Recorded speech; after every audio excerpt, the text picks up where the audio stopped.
嗨，朋友们，欢迎来到 Food with Flora。在过去的1000多年里，京都曾是日本的首都。1869年，首都迁至东京后，京都依然保留了千年独特的文化与历史底蕴，雅致的佛寺与庭院，美丽的自然景观，朴素的日式传统木屋和健康雅致的日式传统料理。今天这期视频，我想与您分享30件我认为在京都最值得做的事或吃的食物。我会尽量按照我们这4天旅行的顺序来展开，所以您知道哪些地方离得近。那么话不多说，我们现在开始。记得订阅 Food with Flora， 才不会错过以后的视频哦。清水寺，清水寺是京都最古老的寺院，始建于西元778年，其建筑风格具有显著的日本特色。最著名的是这个清水舞台，经常出现在日本文学作品还有动漫中。您可以看到这个木质平台悬挂在悬崖上，不使用任何钉子，但却非常稳固，展现了传统木结构建筑的智慧。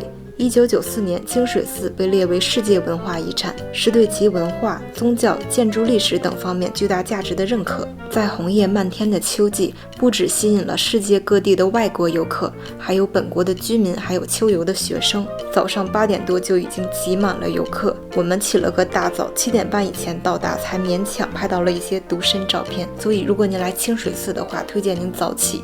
从清水寺徒步下山会经过23年坂，这2个京都市著名的历史街道是欣赏京都传统建筑和体验文化的理想之地，两旁林立着许多保存完好的古老建筑、街头小吃和手工艺品店。漫步在石板道上，能感受到浓厚的历史气息，充满风情。好饿啊！我们现在下山去吃早饭。我们来到附近的世川屋咖啡厅，这是由一座拥有200年历史的丁屋所改建，里面古典而时髦，供应应季的水果三明治。水果三明治是日本的一道富有创意的特色小吃，原料非常简单，通常只有新鲜的水果、鲜奶油还有白吐司。日本果农对水果种植有极高的要求，产量小但颗颗精品。秋季的应季水果是柿子，搭配了硬柿、软柿，还有一点苹果。虽然原料简单，但这是我这次京都旅行中最让我回味的美食之一。接下来我们去附近的八坂神社。八坂神社始建于公元656年，是京都市最有名、历史最悠久的神社之一。神社内有历史悠久的建筑，还有文化遗产，可以感受到日本传统的神社建筑风格。午餐我们来吃鳗鱼饭。京都作为一个注重健康与养生的地方，健康的鳗鱼在京都的餐饮文化中是一个重要元素。虽然鳗鱼饭起源于江户，但京都的鳗鱼饭有其独特的风味，采用更精致的烹饪方法，注重鳗鱼肉的细腻还有酱汁的味道，就形成了独特具有地方特色的美食。百年抹茶和果子店。日本抹茶因其悠久的历史、高品质的原料、丰富的健康益处，还有多元化的应用，成为全球公认的顶级抹茶之一。百年和果子店不仅用高品质的抹茶，其他的原料也非常讲究，比如北海道产的红豆，当天早上制作的蕨饼，在丁屋里祥和的氛围中品尝和风果子，感受日本甜点的雅致和时光沉淀的匠心之美。鸭川骑行。鸭川是京都的母亲河，两岸风景如画，一年四季都有不一样的美感。租一辆自行车沿着鸭川骑行，听河水潺潺流动，观白鹭野鸭嬉戏，路面平整，空气清新。黄昏时分，鸭川旁的餐厅还有居酒屋灯光点点，充满京都特有的生活气息。寿喜烧。寿喜烧起源于19世纪，最早在关西地区流行，后传入关东。京都有许多历史悠久的寿喜烧名店，提供顶级和牛，还有传统关西风的烹饪方式。先用牛脂润锅，将牛肉煎到半熟，再加入糖、酱油、味淋等调料，蘸生鸡蛋，口感更顺滑。搭配当地特色食材，比如京葱、京豆腐、京水菜，享受古朴雅致的京都风味。日式传统早餐讲究营养均衡、清淡健康、少油少盐。在上一期关于70件在东京做的事的视频中，东京的日式早餐带着一种快节奏的都市氛围，但在文化氛围浓厚的千年古都京都，人们的生活节奏放缓，许多餐厅还有酒店仍保留着传统的日式早餐文化。体验一顿丰盛的地道和式早餐，不仅品尝精致美食，还能感受京都独特的禅意与匠心。豆腐料理。这一碗豆浆腐竹粥是我这次京都之旅最爱的美食。来京都一定至少尝试一次豆腐料理，因为京都地下水源纯净，含矿物质少，在此制作的豆腐口感更滑嫩细腻。另一个原因是京都作为日本的佛教中心之一，供僧侣食用的精进料理是饮食文化中不可或缺的一部分。所用的腐竹不是我们平常吃的泡发干腐竹，这种新鲜制作的腐竹是我第一次吃到，就像丝绸一般的质感，米香与豆香交织的如此美好。除了豆浆粥，还有一些其他的豆腐料理值得推荐，比如昨晚寿喜烧里的京豆腐块，没有经过任何加工，更体验到豆腐的滑嫩与细腻。还有豆腐冰淇淋，这是我们在下一个景点福建道和大社吃到的，竟然出乎意料的好吃，口感细腻清爽，豆香浓郁，而且低脂低热量。 It's good. It's like a sweet cold tofu, extra creamy. 接下来，福建道和大社，这是京都最具代表性的神社之一。道和大神被认为是商业、农业、财富和丰收的守护神。日本各地的商人、企业家会来这里参拜，祈求事业顺利、财运亨通。可爱的狐狸使者象征着智慧与财富，口含粮仓钥匙，寓意守护财富和丰收。福建道和大社除了承载日本独特的道和信仰文化，还有神秘的红色鸟居隧道、千本鸟居，艺伎回忆录就在这里取的景。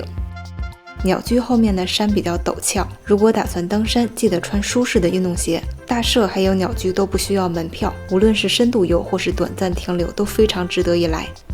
受到禅宗素食文化的影响而成为京都经典的美食还有荞麦面。荞麦面作为低热量、高营养的主食，与京都清淡健康的饮食理念非常契合。京都的手打荞麦面店大多是世代经营的老店，坚守着手工制作的传统技艺，精选的优质荞麦粉，严格控制水和粉的比例，另有京都清澈纯净的地下水源加持，这才保证了荞麦面的香气还有顺滑。搭配荞麦面的可以是天妇罗、豆腐、蔬菜，我们搭配的是京鸭，鸭肉也是京都的特色美食。京都周围有丰富的河川与湿地，比如之前骑行的鸭川，都非常适合鸭子生长，而且京都气候四季分明，饲养的鸭子肉质紧实，脂肪分布均匀。自平安时代，京鸭就被认为是贵族料理，专供皇室与贵族享用。京南蛮荞麦面是一种吃法，过几分钟这一期视频还会介绍另一种鸭子吃法。虽然以传统丁屋和高端料亭闻名，但它同样是个购物的好去处，特别是精致的手工艺品、日式点心、纪念品等等。我在这里买到了足带袜，现在它们是我最喜欢的袜子。第3天，我们来到阿拉市亚马蓝山，这里以其壮丽的自然景观、历史悠久的寺庙，还有传统文化体验而闻名。很推荐来到蓝山公园的展望台，眺望深山与川流。无论是春天的樱花、夏天的诗意、秋天的红叶，还是冬天的雪景，都会展现不同的迷人魅力。Tim 说他感觉龙猫就住在这样的地方。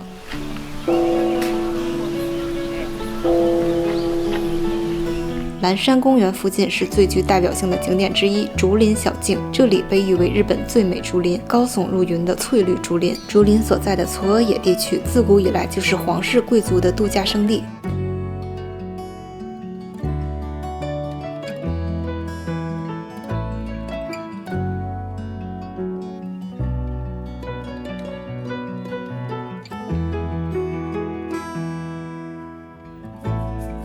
日本的庭院蕴含独特的日式美学，宁静的氛围和深厚的文化底蕴。京都作为日本的历史文化中心，拥有许多精美的庭院。我们来到蓝山这家拥有210年历史的早午餐店，餐厅是传统的茅草屋，享受美食的同时，又能同时欣赏到日式庭院。排队时间很长，但食物质量真的值得。我非常喜欢我的红豆吐司，甜度刚刚好，附上这么多的配菜，感觉很奢侈。Tim 点了猪肉帕尼尼，这是他这次旅途中最爱的食物 Top 1。 It's actually a good amount of meat.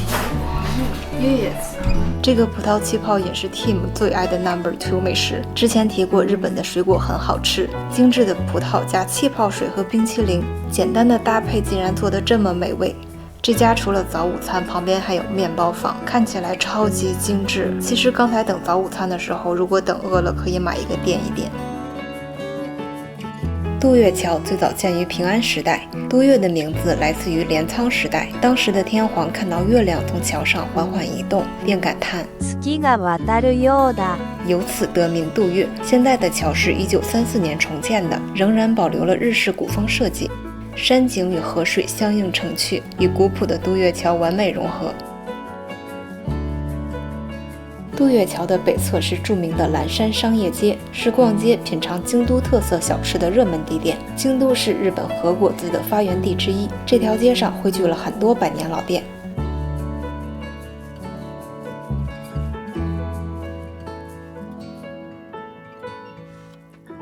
我在这里最推荐的是各种糯米甜点，一口气把新鲜的糯米团子放到口中，这种软糯的幸福感真的太美好了。商业街和渡月桥旁边还有一个网红咖啡厅，中午的时候队伍超长，我们花了半个多小时在这里大排长龙。排队的时候没有一个人看起来是开心的，买到咖啡之后也没有人看起来非常喜出望外。所以我们的经验是不要盲目跟风网红，不如把时间放到享受美景和探索其他的美食。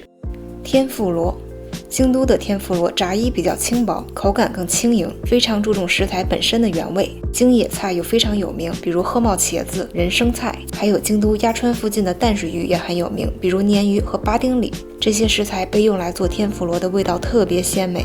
我们在这家天妇罗店还吃到了鸭锅。之前提到京鸭是京都必吃美食之一，鸭锅是另一种传统吃法，把鸭肉放到热汤中涮一下，吸收高汤的鲜美，再搭配蔬菜，风味浓郁。晚上我们来乘坐岚山小火车，这是被誉为日本最美观光小火车之一，复古的蒸汽列车风格，车厢为木质结构，充满怀旧感。小火车全名是嵯峨野观光铁道，小火车连接京都嵯峨站和龟冈站，全长7.3公里，沿途可以欣赏到京都著名的宝金川美景。我们觉得搭小火车直接回地铁站非常方便，所以选了晚上的小火车。俯瞰秋叶的峡谷别有韵味，工作人员还点了彩灯增加趣味。不过下次如果有机会我们想搭乘白天的小火车，想必是不一样的观光感。预约小火车有几个建议：樱花季和红叶季一定要提前订好车票，面向龟冈方向推荐右侧车位，风景更好。最受欢迎的是5号车厢，因为没有顶棚，但是买票后即使雨雪天也不能改座位哦。第4天早上，我们的早餐选择是松饼。虽然松饼起源于西方，但日本的松饼已经发展出了自己独特的风格。对比一下美国的松饼，口感非常扎实，超甜，还有各种 crazy toppings， 分分钟 sugar crush。日本的松饼通常更加轻盈和湿润，有的甚至像蛋糕一样绵密，不需要大量的枫糖浆就很好吃，清爽又精致。便利店，日本的便利店世界闻名的干净便捷，不仅仅是买零食和饮料的地方，而是真正做到便捷，几乎可以满足生活中的各种需求。比如我们去吃松饼前，先去便利店买了一些低糖的饮料，以防一会儿血糖升得太快。各区域便利店的商品也会有地方差异，在京东的一些产品我在东京就没有找到，推荐来探索一下。早饭后我们来到二条城。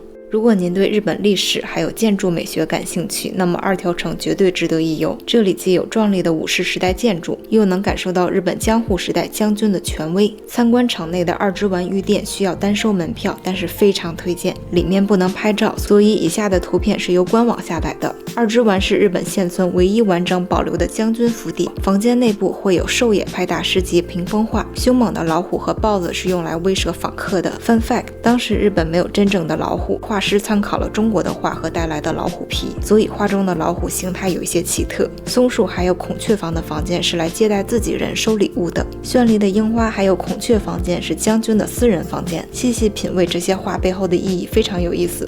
锦市场 Nishiki Market， 这里被称为京都的厨房，已经有400多年历史，市场内有100多家店铺，是个体验京都传统小吃和本地市场文化的好去处。虽然京都不靠海，但是锦市场的鱼类和海鲜品质极高，这个硕大的寿司是 Tim 的最爱。